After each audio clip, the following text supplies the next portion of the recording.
What's up, everybody? Welcome back. This is going to be the third installment of Throttle Employee Vehicles. Reviewing what we drive. Reviewing what the people inside our business drive, which is pretty cool because we've got a pretty decent collection. It looks like a dang car show out there every morning when we roll in. It is. We have a very wide kind of array of what everyone drives. So it's cool to get their cars in here in the shop, take a look at them, see what everyone's driving, and just kind of nitpick through each other's cars and have fun with it. So today we've got three very special cars for you guys. A couple of them you might actually recognize. One of them you definitely won't recognize, and it's the one behind us here because it's fairly new to the fleet. Yep. This is one of our customer service representatives' cars, Tyler. So we'll bring him in and let him give you guys a quick rundown of what's going on with this thing. And then Quinn and I are gonna give it a quick walk around and show you guys some of the details. Come on in, Tyler. What's going on, guys? My name is Tyler. I'm a senior support sales representative for Throttle here. This is my 1994 Toyota Supra RZ.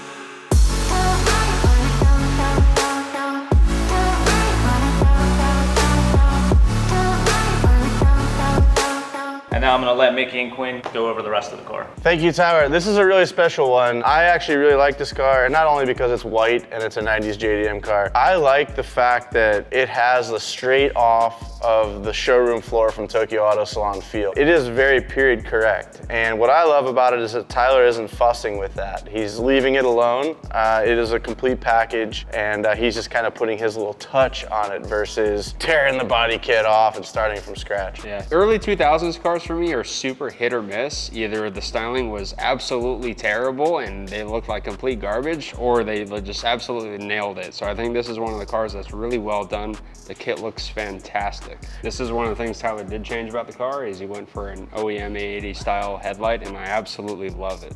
I love just OEM good looking headlights. Moving alongside, carrying on the Veilside theme, FRP over fender or full fender replacement with an actual wide body style over fender, which is really cool. I don't know if you guys can tell on camera, but it does kind of flatten out here and probably a 10 mil or 15 mil over in the front, which is neat. Allow you put a little extra wheel and tire into the front of the car, which is always a good thing for these bigger chassis. He's also got some Volk racing wheels on here, and behind him is one of my favorite parts of the car, and that's the Greddy Grex 6-pot front brake upgrade kit, which is pretty cool. It's no longer available, so that's one of those things that if you're gonna keep, I think that's one of the things you do keep. So this car is on full Tane suspension, and it has an active damping system on it, which is pretty cool. So you can adjust the damping. It's like pretty much active suspension, what you would call active suspension. So on the fly. Pretty much, yeah. So I remember when Tane's EDFC controller came out, and initially I was like, that's kind of overkill. But it's very easy to install. It goes right on top of the shocks, and we'll show you the ones in the rear because they're very easy to see. Has some wiring to a control box inside the car, and you can have presets set up. Like if you have toge setting, you just hit setting 1, and it spins a little stepping motor on top of the shock and makes that dampening adjustment from the cockpit, which is really cool.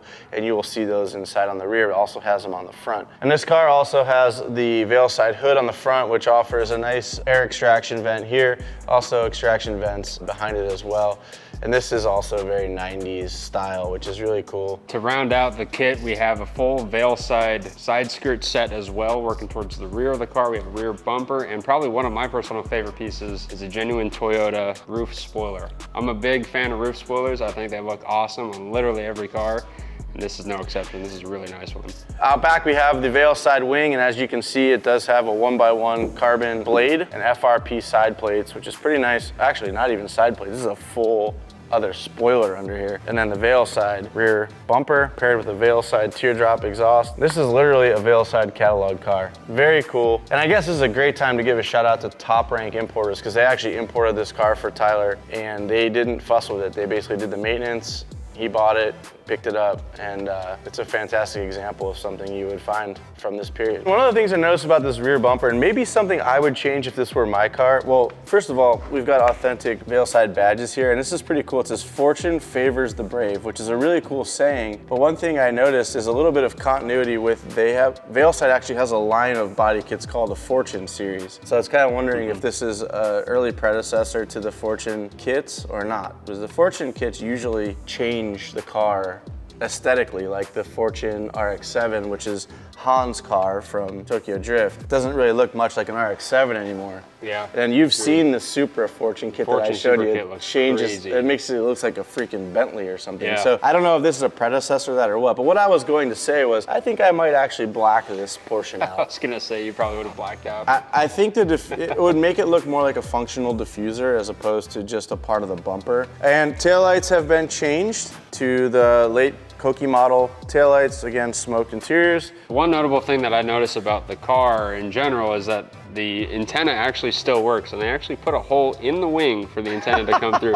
I noticed that when he first brought the car here, he fired it up and the antenna went woo, just cruising straight through the wing. Being that the Veilside logo is the most prominent logo on the door and the others are sort of supporting sponsors or partners, I'm left to assume that this was at some point a Veilside either demo car, show car, was used at an event or something, and it was left alone, because this is a pretty peculiar graphic setup. It does look like a show car. Also, I like how they match the color of the stickers with the brake caliper, kind of keep the continuity of the car together. So love that. Let's move on to the interior, because I got a lot of fun stuff going on in here, it looks like.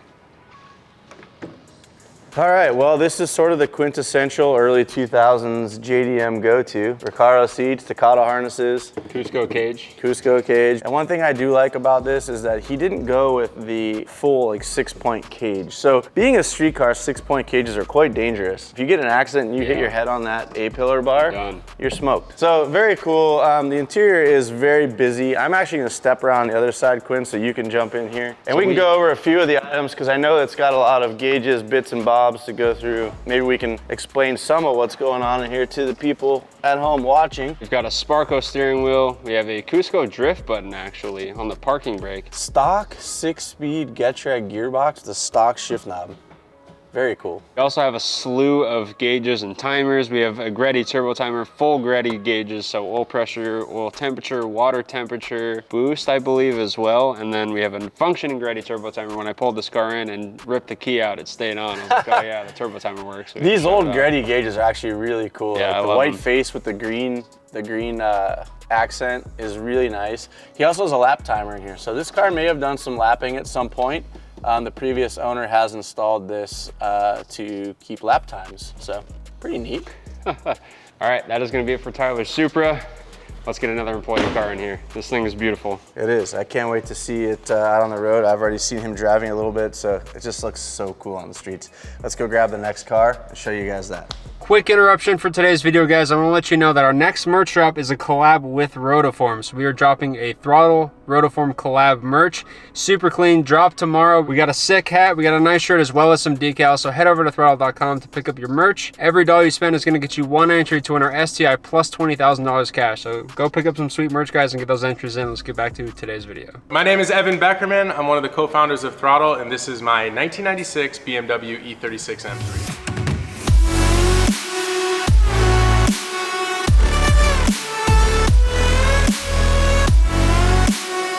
All right, well, Evan's car is in the shop, and this one, I don't know a ton about like all the bits and bobs on it. That's more your realm because it is a BMW, and that's your jam, I guess is the best way to put it. Wow. I do know the history on this car, and this car actually is probably one of the first, if not the first, projects that we did for the throtl YouTube channel. This car was actually built in Evan's garage in the middle of North Park, San Diego, with very few tools. But anyway, let's get into the details of this car. I'm gonna let you kind of take it from here. I love a good E36. This car has been through many iterations, and this is the current one, and I'm kind of hoping this is the final one.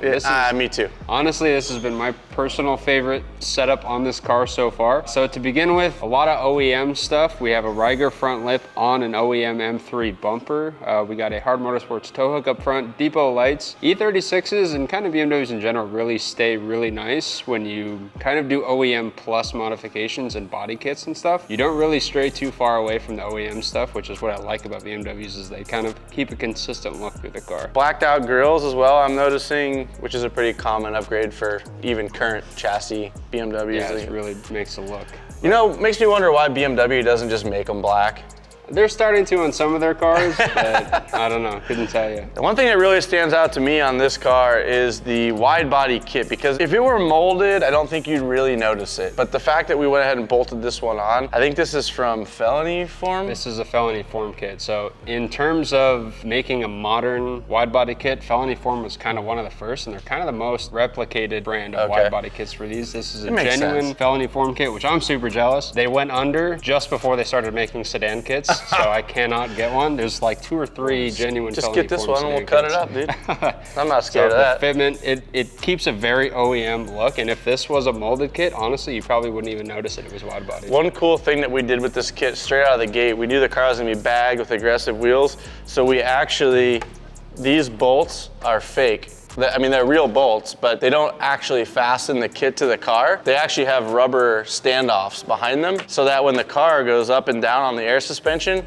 it can actually push these away. And then when the car goes up to ride height, it sucks it back against the car. So wheels and tires, we have a set of Falcon tires on some 19-inch Volk Racing TE37s. Really good look on this car. I don't think you could get away with 19s on an E36 if it was stock body. No. But with bags and wide body, it fits the car really well. We also have a set of 135i calipers front and rear. This is a pretty common 6-pot upgrade over the factory brakes that are just a single piston caliper. They do their job really well for a stock car, but when you really start up in the power on these things, you need a bigger brake setup for this. Does it require a large master or same master? You can run the same master on these. So Nice. it's literally just a caliper with the bracket conversion. Great upgrade. On. A little bit of trimming on the brake dust shield, and that's it. One thing I do notice is he has a set of replica Ganadors on here. Just kidding. Those are actually genuine M3 mirrors. And these mirrors actually spawned a whole segment. Dude, I've seen these mirrors on Hondas, on 240s. They're common on E46s. I've actually had a few people ask me where I got these mirrors from on my M3, and I'm like, dude, these are stock They mirrors. came on it. One of the best looking OE mirrors I've ever seen. The stance on this car is really good, and that's because we've got this thing on a set of airlift struts, and we also are using an Acura E-Level Plus system, which we use on the majority of our builds here. But I think, like you said, it helps pull off the look of the bigger OD wheel with this Felony Form kit and makes it sit exactly how it should when you're at a show or you're just parked in the parking lot. This thing looks tough as nails. Around back, we got a crazy 2-stack wing that looks like something out of Cars, but this is actually some iconic wing, correct? Yeah, so this is a replica version of an OEM M3 LTW wing, and Euro would be the GT wing. This is a really desirable look, because I see these wings a lot on E36s, so this is a very common look, and we see that with a lot of chassis. R32 GTRs, pretty much everybody runs the same spoiler, and that seems to be the case with these as well. We also have a set of smoked taillights out back just to kind of bring it in and make it look nice. And those are actually from Depot as well? I believe so, yes. Okay. This is a stock style diffuser, or stock actually diffuser. Stock rear bumper, yeah. One thing I like to think that I wore off on Evan about is his badging and stuff. I just noticed he started to replace a lot of that stuff. He also took the Alpine White from you too. Don't tell anybody. One of the things I know Evan's really stoked about is his gas door. With wide body kits, you always run into issues with how you fit your gas door. Evan came up with this pretty simple solution of earth magnets. So rare earth magnets, place the door where you want it, you're off and running. So you don't have to extend hinges or anything like that, and it doesn't fall off. He's been running it like this for years. And definitely not my style, but it works for him. It makes it level. Looks good. Yeah, looks good. I agree. I guess for the exterior, that's really about it. I know Evan spent a lot of time and money on all new moldings and stuff, so this is kind of a little bit of a restoration type project. It looks really good on the outside, I will say. Yeah, and on the interior, he kind of took a step back, because I know he kind of went down the rabbit hole of racing seats and stuff, so he had Sparco buckets in here for a while. Yep. Previous to that, he actually had Vaders, which he sold to buy the Sparcos, and then he found himself in a situation where he wanted to go backwards and go back to the Vader seats, which, from what I understand from listening to you guys speak, is kind of a very desirable chair for these cars. Yeah, Vaders are kind of more of the sought after when it comes to M3 seats. So you have the sports seats and you have the Vaders, but the Vaders were only sold in the coupe chassis. You couldn't get a vert or a sedan with Vaders, and you couldn't get a non-M car with Vaders. So it was only M3 coupes. Interesting. So they're a little bit more of a desirable look and feel, and they go for a lot of money for some reason. So this would have been an OEM seat for this car. Exactly. So let's move on to the other parts of the interior. I do know that he mentioned he just put these in. These are an LTW kick plate. So then he carried on like the motorsport theme inside. I noticed he has like a little old school Tag Heuer lapping stopwatch in here that he mounted on the dash. Bunch of carbon bits. I see he has a VAC Motorsports fire extinguisher down here, also Renline heel plates. He also has an IRP short throw shifter, which looks a lot like a sequential shift stock. If you've seen those, it looks quite similar, but it is actually H pattern. And one last thing that's been in here for a few years now, you can kind of see a little bit of wear and tear on it because he does drive this car quite often, was the throtl/Hunt Quarters commemorative steering wheel that we did many years ago. It's based off of a Sparco Champion steering wheel. It's one of our favorites around here, so you'll see those in a lot of the staff cars here at the shop. All right, get this thing out of here. All right, on to our next car. That was Evan's M3. Honestly, I'm gonna have a hard time picking out of these three which cars are my favorite. Me too, so far they're all white. They're all pretty top tier cars, so let's move on to the next one. I'm Ricky. I work for Throtl along with these two guys. We work on cars and we are content creators for you. And this is my 1994 Mazda RX-7.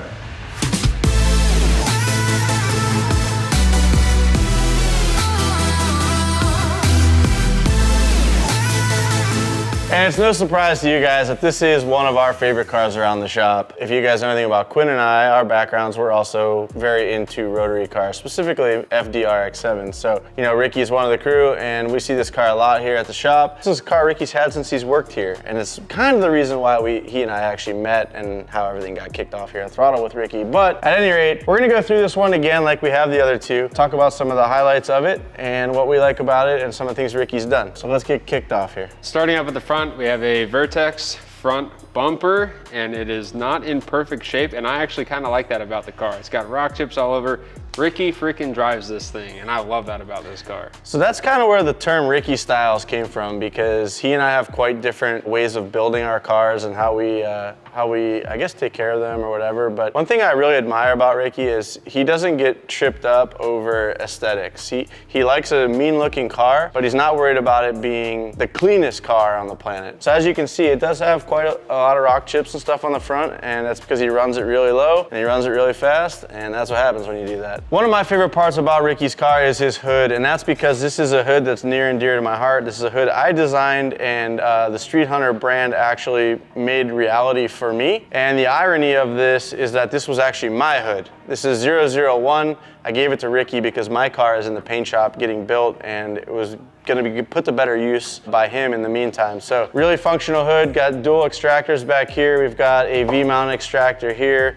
It's one of my favorite looks of all time for a V-mount setup is the big deep vents. And you don't get these in a lot of hoods because a lot of hoods that are on the market are meant to be able to be shipped very easily. And when you add a deep vent like this, the box becomes really big and awkward and heavy, and it becomes a logistics nightmare. So everybody trims them down and gives you this sort of watered down version of what you actually want. That's why we did this and why we're making it happen. This is a sick hood. And one of the other things I really love about this car is his M3 mirrors.